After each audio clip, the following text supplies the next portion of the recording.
God. The dreaded Shakan the Forever Man for both the Genesis and the Game Gear, circa 92, by the combined efforts of Sega and Extended Play Productions, based on Robert A. Cross's comic of the same name. For this diatribe, we're looking at both versions back to back.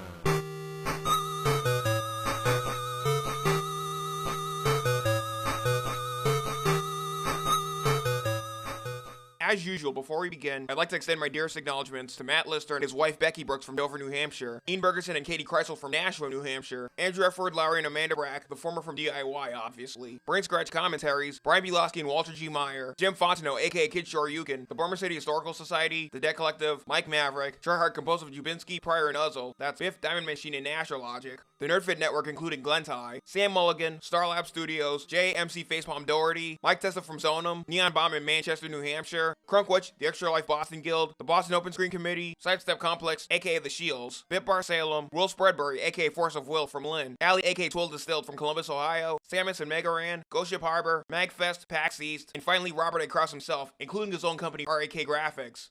With those out of the way, here goes nothing. Storyline-wise, if you've read some, if not all of Cross's comics, the premise should at least be second nature. Otherwise, for those that haven't, consider yourselves in pure fucking luck. It revolves around the titular sword-wielding Undertaker/Kruger bastard child hybrid of a mercenary/alchemist, and his millennium-long eternal curse of hunting all evil apparitions. Of course, he claims to be so exceptional in his swordsmanship and sorcery that even Death himself can't compare with his prowess.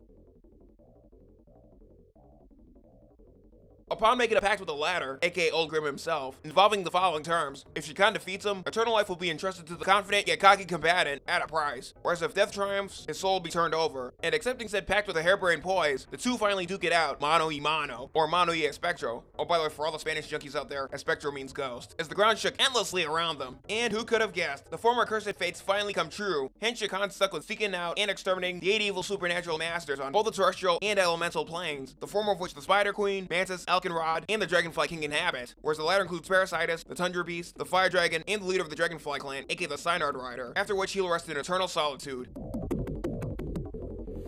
Oh, and before I forget, the same applies in the Game Gear version too. Shifting our focus to the gameplay framework, upon commencement, we're introduced to an interdimensional warp hub through which Shakan can access any of the 4 terrestrial planes, in whatever order he desires. Mega Man anyone? And later the elemental planes, Earth, Air, Fire, and Water. In order to access the latter set of worlds, you have to first storm your way through the former announced terrestrial planes, all of which consist of 3 areas.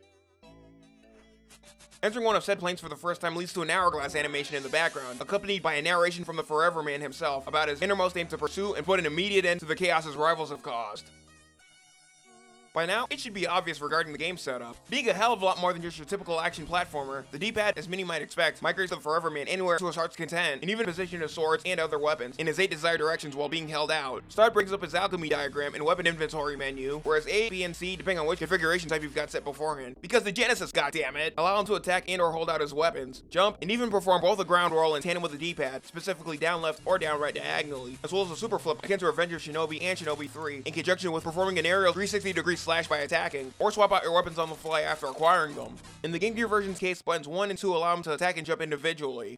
Aside from pursuing each target offender, which, as if it's not obvious already, is near fucking suicide. There's 4 additional vital weapons to acquire, in tandem with 4 different types of chemical flasks, the latter of which are scattered randomly throughout each domain, granting you different magical incantations, hence the previously established alchemy diagram, on which will be further articulated eventually. Those include the axe, the scythe, the grappling hook, and the battering hammer, found in the terrestrial domains of the Spider Queen, Elkenrod, Mantis, and the Dragonfly King respectively, and are great for not only dealing more damage to certain bosses, aside from the trademark twin swords, but gaining more access to further areas within said domains, likewise with the enchanted elemental swords in its Game Gear counterpart, lightning, ice, and fire, discovered in the 4th, 5th, and 6th dimensions, fire, ice, and lava that is, singularly. It's just a matter of how instinctive you are when it comes to utilizing them.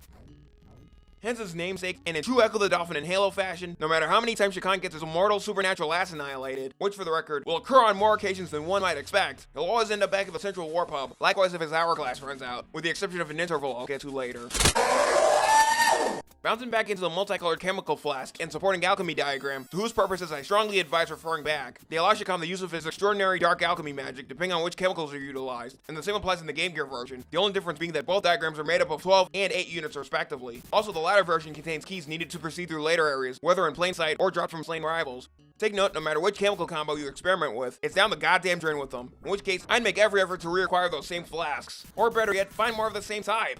Also, before I go any further, take note of the differentiating alchemy incantation shown here.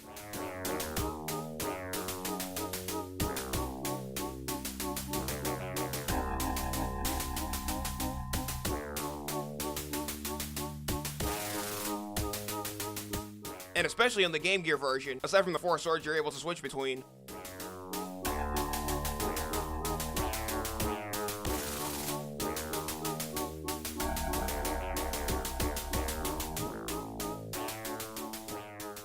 Even with all these innovative gimmicks and experiments, nothing, absolutely nothing will prepare you for what could possibly be yet another one of the most brutally difficult games ever conceived in existence. I shit you not, it makes even Comic Zone, Shadow of the Beast, Gunstar Heroes, Dynamite Headdy, the original Mega Man, as well as Mega Man and Base, Mega Man X3, and every Contra and Castlevania game combined seem like spring picnics by comparison, and will all but tempt you to dip your controller in molten steel for minutes on end like at the end of Terminator 2! Hence the focus of our next thesis, of course.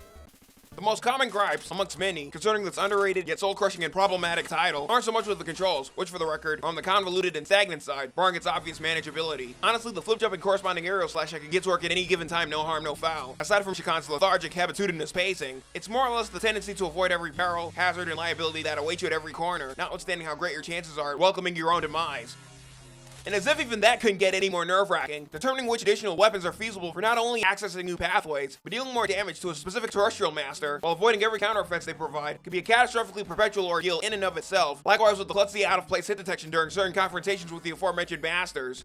The way we need to establish that these factors are also where the next upcoming subject comes into play, taking into consideration the earlier recounted decomposed yet turkey-talking control schematics and pretenseless, albeit baffling gameplay framework, both going hand in hand with each other. Concerning Shikon the Forever Man's challenge, just like with Ghosts and Goblins and Ghouls and Ghosts, consider this our keyword for this title, and especially its Game Gear counterpart, and most importantly, expect God knows how much of these, regardless of how far you fully intend to get at any cost.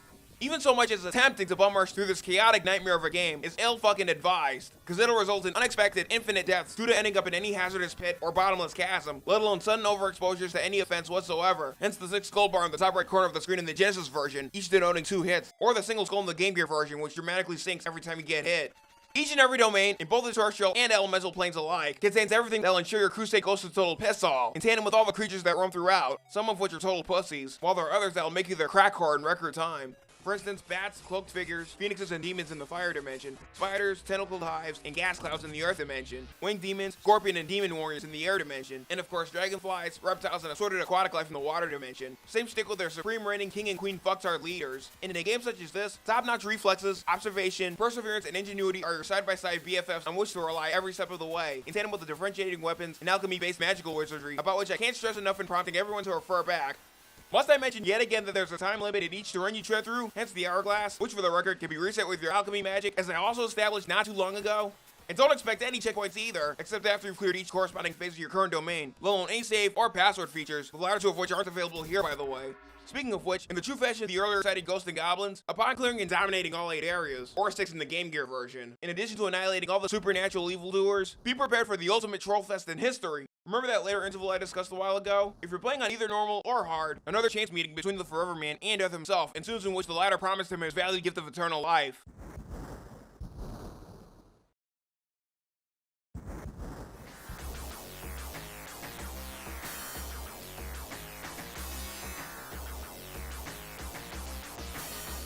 But as it turns out, his task wasn't fully completed? Seriously?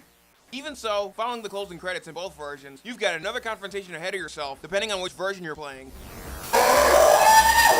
In the Genesis version, there's a huge behemoth-like contraption that Shikon faces, with the Game Gear version featuring a futuristic inner sanctum through which he must tread, while keeping its patrolling creatures at bay in order to reach its reigning evil robot master.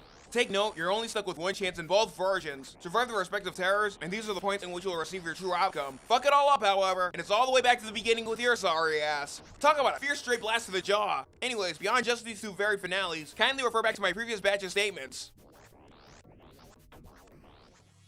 As much as I detest whipping up needless understatement after needless understatement, the graphics here are a mixed bag. Not that they suck ass in the least. Granted, its Game Gear counterparts downgraded an iota or two, but both are equally unique in my book, incorporating a gothic brooding essence throughout both the central warping hub and their corresponding terrestrial and elemental plane domains alike, in concurrence with the natural Earth-like settings applied within them. Shakan by himself has got something of a unique, if awkward, flair to both his cutscene and in-game likenesses, animation-wise in the latter case, as do the multitude of demonic mutant adversaries he goes toe-to-toe with, small and big alike. Though the appearances of the more aggressive bosses leave God knows how much, if maybe a bit, to be desired, except maybe Elkenrod, Parasitus, the Synod-riding Dragonfly clan leader, and of course the Tundra Beast. The special effects aren't too goddamn shabby either, most notably the light spheres that pop out whenever all enemies are exterminated, nor those previously recounted domains background-wise, complete with the latter's rather macabre and labyrinthine structures, providing an immense depth of exploration unlike any other. I'm looking at you once again, Metroid. All these and more are definitely faithful to its source material, namely the Krause comics, thanks to the deft art direction of Stephen Mira Ross. I mean honestly, must they go any god-fucking-damn further?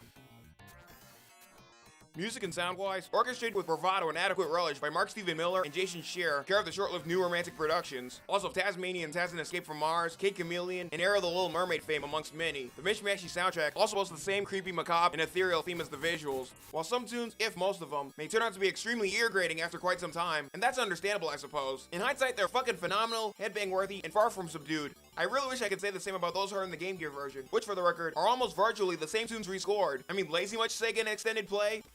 And of course their respective various health sound effects, but they're all the more reasons to look the other way. Not so much the enemy deaths, or Shakan's damage groans, and his trademark death howl, which yet again, you'll hear more often than one might expect, also heard in the Sega logo, in the Genesis version's case. And yes, there's even one in the Game Gear version. I know, talk about a recipe for earache, right? Anyways, if I had to pick my top 8, these would be as follows. The silent intro anthem, the central warp hub, the hourglass, aka the boss's intro speech from Shakan, the Dragonfly King's theme for Terrestrial Air Domain 1, the Spider Queen's theme for Terrestrial Earth Domain 1, the Mantis' theme for Terrestrial Water Domain 1, the Synod Rider's theme for Elemental Air Domain 2, and finally the Tundra Beast's theme for Elemental Water Domain 2, with an honorable mention aimed towards the credits theme, also reused in the Game Gear version as its own title and intro theme. Replayability-wise, considering that it's not for everyone, like with Super Godzilla and especially Super Metroid, and more for die-hard comic fans, looking at you DC and Marvel communities, and challenge-hungry individuals alike, yours truly included, due to everything I've thrown out there thus far, running the gamut from multiple pathways, and the groundbreaking areas of weapons and alchemy magic, to the alternating myriad of approaches in terms of exploring each varying terrain, and engaging in the most intense confrontations, it's no secret that you'll desire nothing more than to become adept in unlocking the darkest, deepest mysteries of Shakan the Forever Man. In short, why would any living soul on this godforsaken plane of existence see any reason to turn this sophisticated yet hair-pulling hidden gem down?